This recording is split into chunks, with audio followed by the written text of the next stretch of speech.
अपने पैरों में चरण पादुका तो पहन ले, जूतियां तो पहन ले। लाला ने कहा मैया सारी गौ माता जिसके पैरों में कोई जूतियां नहीं कुछ नहीं, तो मेरी मैया को पहले तू पहना दे, मेरी गौ माता को पहना दे, फिर मैं पहन लूंगा। और नंद बाबा के पास कितना गौवंश था?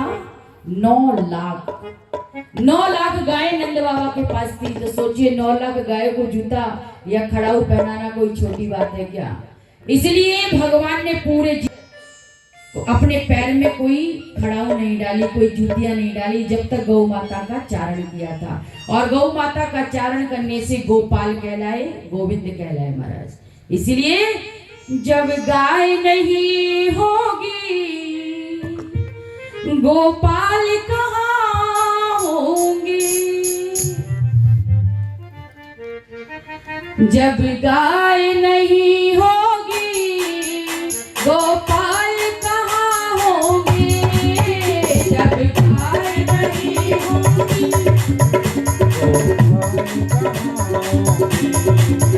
जब गाय नहीं होगी गोपाल कहाँ होंगे, जब गाय नहीं होगी गोपाल कहाँ होंगे, जब गाय नहीं होगी गोपाल कहाँ होंगे, जब गाय नहीं होगी गोपाल कहाँ होंगे।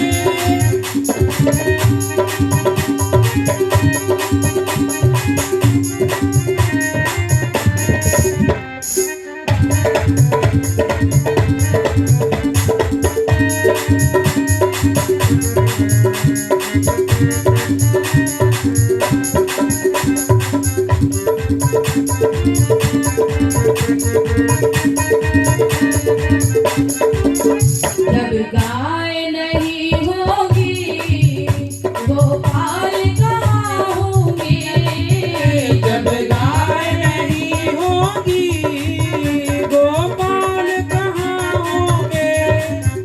हम सब इस दुनिया में, हम सब इस दुनिया में खुशहाल नहीं होंगे, हम सब इस दुनिया में खुशहाल कहाँ होंगे, जब गाय नहीं होगी गोपाल कहाँ होंगे।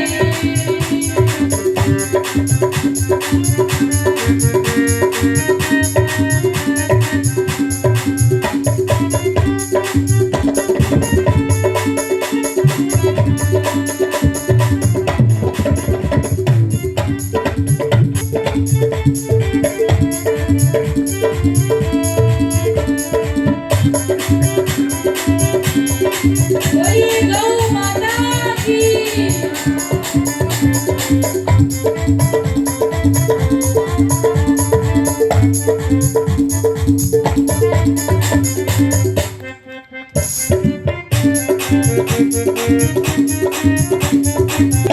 गौ माता ने सींगों पर धरती ये धारी है, गौ माता ने सींगों पर धरती ये धारी है। बोले शिव शंकर भी नंदी की सवारी है, बोले शिव शंकर भी नंदी की सवारी है। नंदी के बिना बोले, नंदी के बिना बोले असबार कहाँ होंगे, नंदी के बिना बोले असबार कहाँ होंगे, जब गाय नहीं होगी गोपाल कहाँ होंगे, जब गाय नहीं होगी गोपाल कहाँ होंगे, जब गाय नहीं होगी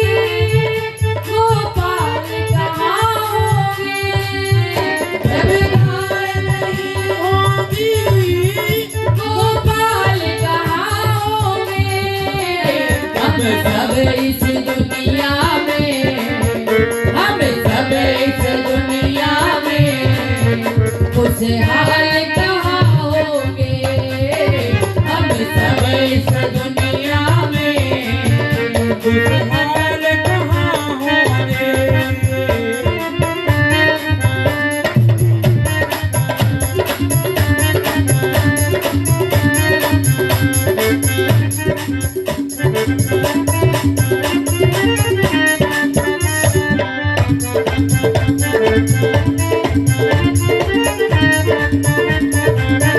बोलिए गौ माता की, भाई कृष्णलाल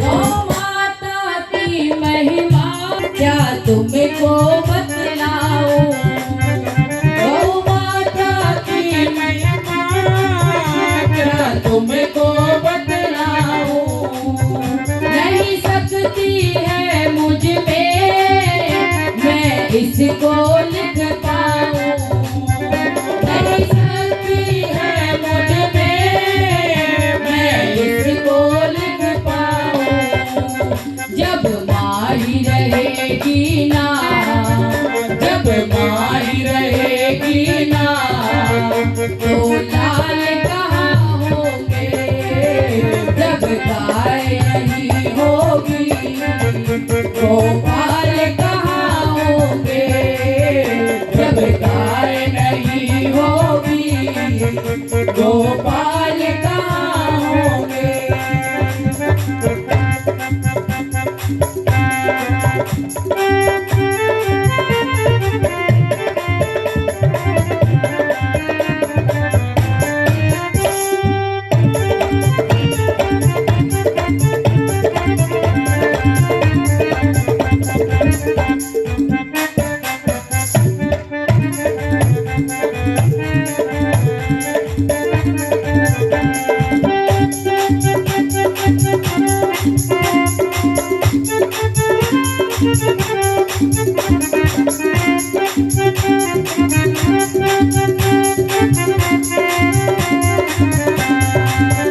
मेरे बाके बिहारी भी गौओं को चराते हैं, मेरे बाके बिहारी भी गौओं को चराते हैं, मेरे बाके बिहारी भी गौओं को चराते हैं, मेरे माँ के बिहारी भी गौओं को चराते हैं।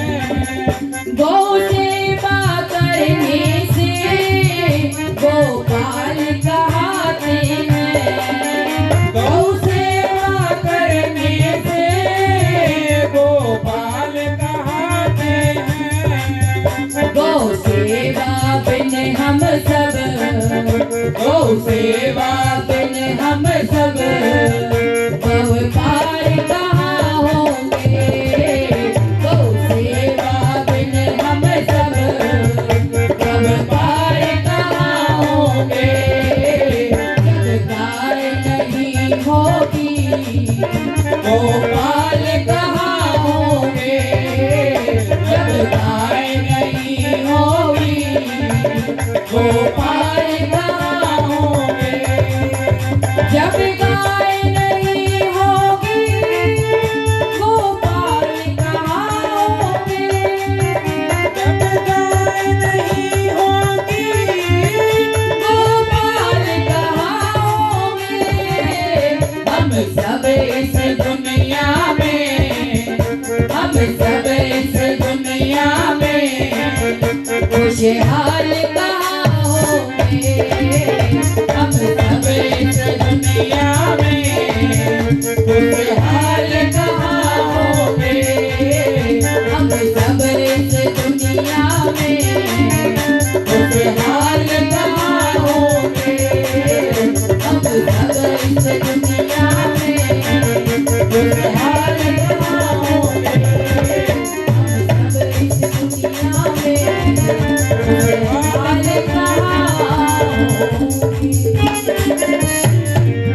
बोलिए गौ की जय।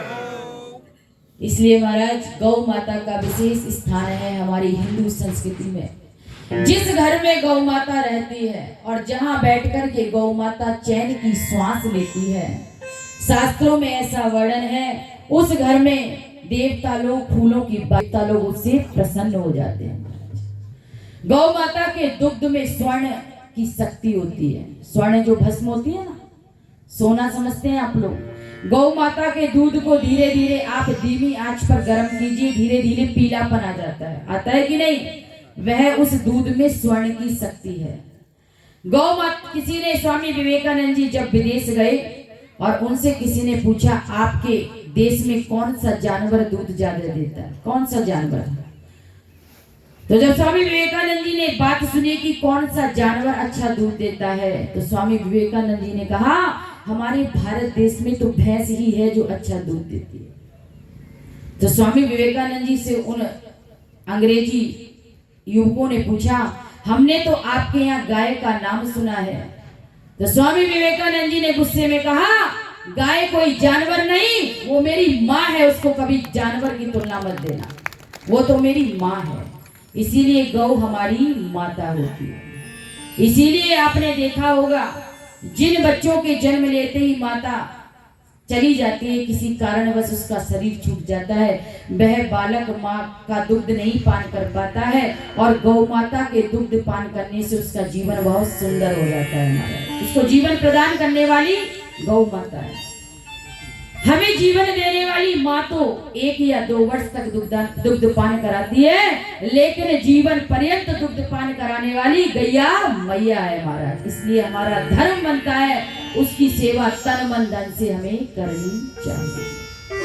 जैसा कि स्वामी जी ने सुबह बताया 33 कोटि देवी देवताओं का वास गौ माता में है, आपने श्रवण किया था।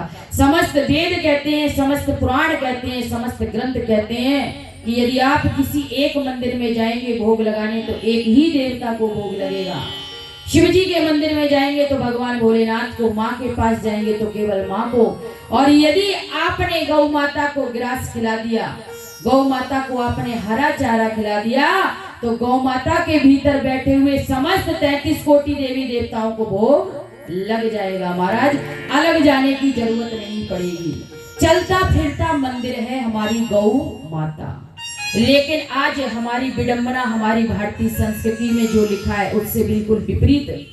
घरों से हमने गाय माँ को दूर कर दिया और अपने घरों में कुत्तों को पालना शुरू कर दिया। घर के अंदर कुत्ते हैं और गौ माता रोड पर घूम रही है। बड़ी सोचनीय बात है।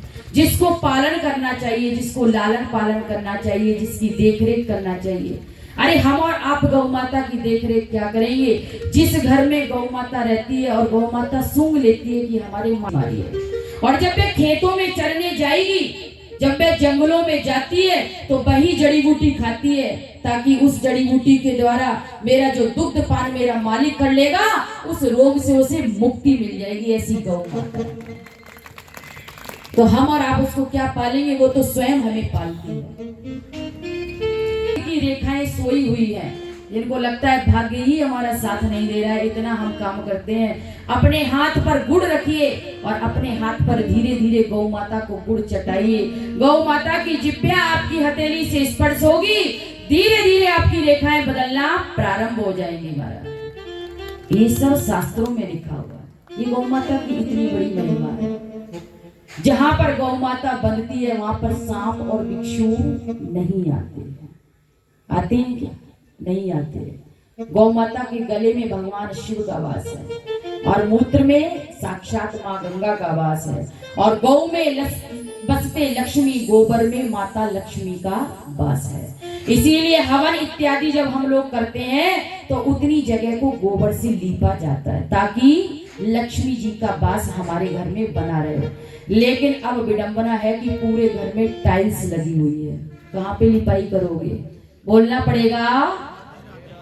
इसीलिए घर में इतनी तो जगह रखनी चाहिए भैया कि हम अपने हवन कुंड के आसपास गौ माता के गोबर से लिपाई करें, ताकि हमारे घर में माता लक्ष्मी सदैव बनी रहे। क्या आप लोगों को लक्ष्मी की जरूरत नहीं है? किस किस को है? महाराज जी है तो हमें सबको, पर हाथ उठाने में थोड़ी सी शर्म लगती है, बोलना पड़ेगा। ऐसा कोई है क्या इस दुनिया में जो लक्ष्मी के बिना काम चल जाए?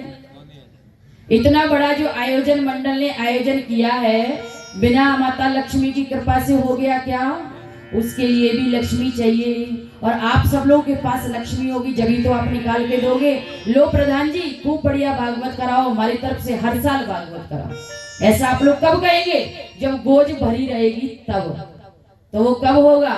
हवन इत्यादि करोगे और अपने थोड़े से घर में इतनी जगह रखिए ताकि आप गोबर से लिपाई करें। और यदि ऐसा नहीं संभव है तो आप गौ माता के द्वारा बने हुए गोबर के जो उपले होते हैं, कंडे होते हैं, उनका अग्यारी जिसको बोलते हैं, जिसको धूपिया बोलते हैं, छोटा सा हवन कुंड रखिए, उसमें गौ माता के द्वारा जो उपला बना है गोबर का, उसको आप हवन सामग्री आदि दीजिए। आपके घर में भी माता लक्ष्मी कृपा बनाकर रखेंगे महाराज। ये है गौ माता की कृपा। बोलिए गौ माता की। कितनी गौ माता बनी हुई है? अभी भी संख्या कम है, और इधर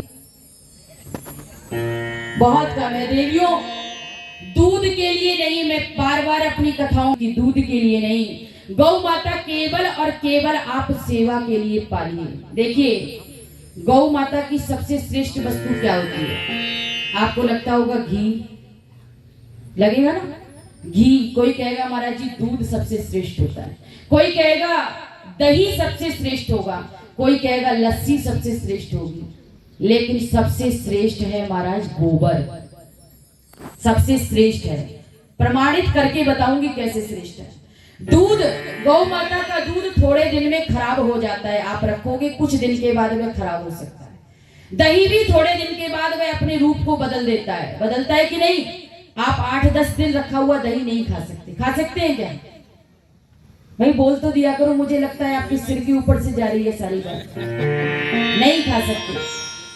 8-10 दिन की रखी हुई लस्सी भी आप नहीं पी सकते, और घी भी यदि ज्यादा वर्ष पुराना हो जाए तो वह भी अपने स्वरूप को बदल देता है। लेकिन गोबर जितना पुराना हो जाएगा वह उतना ही काम का हो जाता है। पुराना गोबर खाद का काम करता है, और जब वह गोबर हमारे खेतों में जाता है हमारी फसलों को बढ़ा देता है और पैदावार दुगनी कर देता है। इसलिए सबसे श्रेष्ठ गोबर बताया गया। इसीलिए आप दूध के लिए नहीं, केवल उसको सेवा की दृष्टि से पालिए। मेरे कहने से यदि प्रत्येक सनातनी एक गौ माता को अपने अपने घरों में रखे, अपने घरों में लालन पालन करे महाराज, तो आज जो गौवंश हमारा कट रहा है, सड़कों पर जो घूम रहा है, वह घूमना बंद हो जाएगा। इसीलिए मन में विचार करो, जब हम भैंस पाल सकते हैं तो क्या हमारे पास एक गौ माता के लिए जगह नहीं है? और गौ माता भी कौन सी? देसी गौ माता होनी चाहिए। जिन बच्चों को बहुत ज्यादा नजर लग जाती है, यशोदा मैया जब लाला की नजर उतारती थी तो गौ माता की पूंछ से छाड़ा लगा देती थी और नजर उतर जाती थी। उसी प्रकार जब आपके बच्चों को नजर हो जाए, कुछ हो जाए, बीमार पड़े, देसी गौ माता की पूंछ लीजिए और अपने बच्चों को झाड़ना प्रारंभ कर दीजिए। और गौ माता की पूंछ में वह चमत्कार है कि शीघ्र आपके बालक की नजर उतर जाएगी। कितनी भयंकर नजर लगेगी। ये गौ माता है। केवल ताली बजाने से काम नहीं चलेगा, घर पर पालना भी पड़ेगा। कौन कौन मेरी बात से सहमत है? अगर भैंस पालते हो तो एक गाय भी रखो, केवल पालने की दृष्टि से, उसकी सेवा की दृष्टि से रखो। और यदि हम और आप ही आगे नहीं बढ़ेंगे तो महाराज कौन बढ़ेगा? बात है कि नहीं? इसीलिए गौ माता के निमित्त ये जो कथा है वह हमारी गौशाला की कमेटी ने गौ माता के निमित्त रखी है, और बहुत सुंदर दिव्य पावन कथा आप लोगों को श्रवण करने को मिलेगी। आज प्रथम दिवस था, कथा भी थोड़े से विलंब से प्रारंभ हुई, समय भी पूर्णता की